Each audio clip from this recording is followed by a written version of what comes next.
How nice to see that Naaman is listening to the advice of his servants.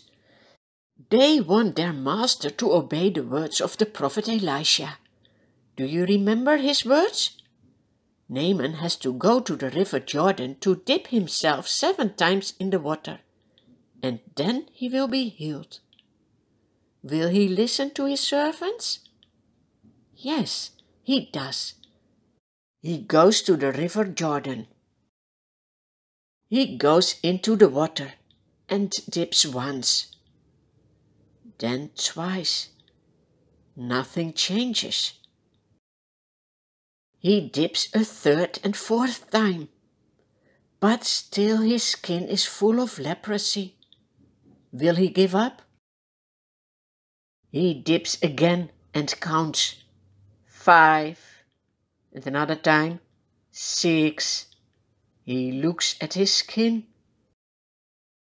Then he dips for the 7th time. And then, look at his skin! Just as the prophet Elisha has said, his skin is healed. His skin looks like the skin of a young boy. What a joy!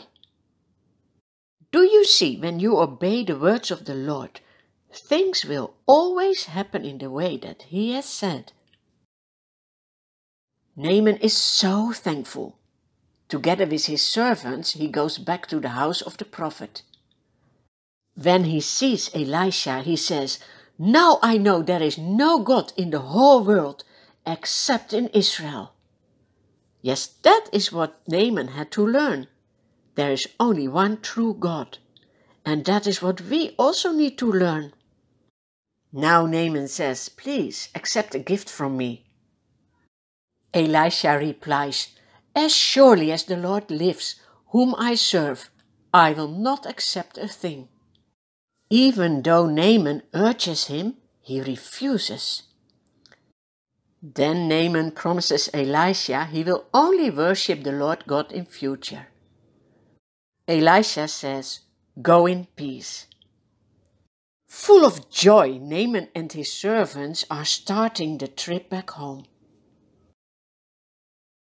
Gehazi, the servant of Elisha, has heard everything. He thinks, how can the prophet do this, that he doesn't accept any gift? But I will. He follows after Naaman.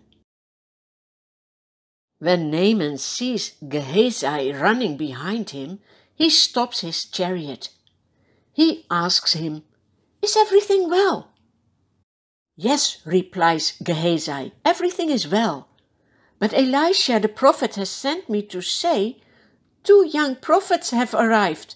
Can you please give them silver and 2 sets of clothes?" Of course, Naaman wants to help Gehazi. He even gives twice the amount of silver he has asked for and the clothes.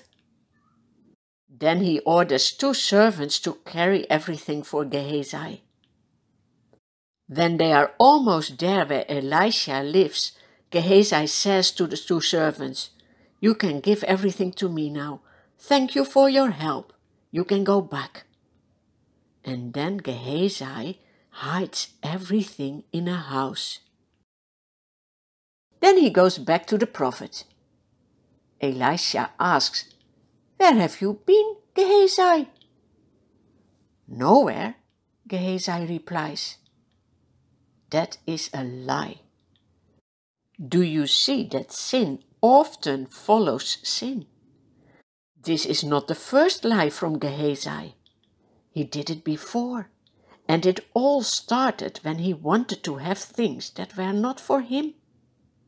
Let this story be a warning. God knows everything. And also Elisha knows what has happened. He knows that his servant is dishonest, and he declares, "Naaman's leprosy will cling to you and to your descendants forever." What a punishment! Immediately Gehazi's skin becomes leprous, as white as snow.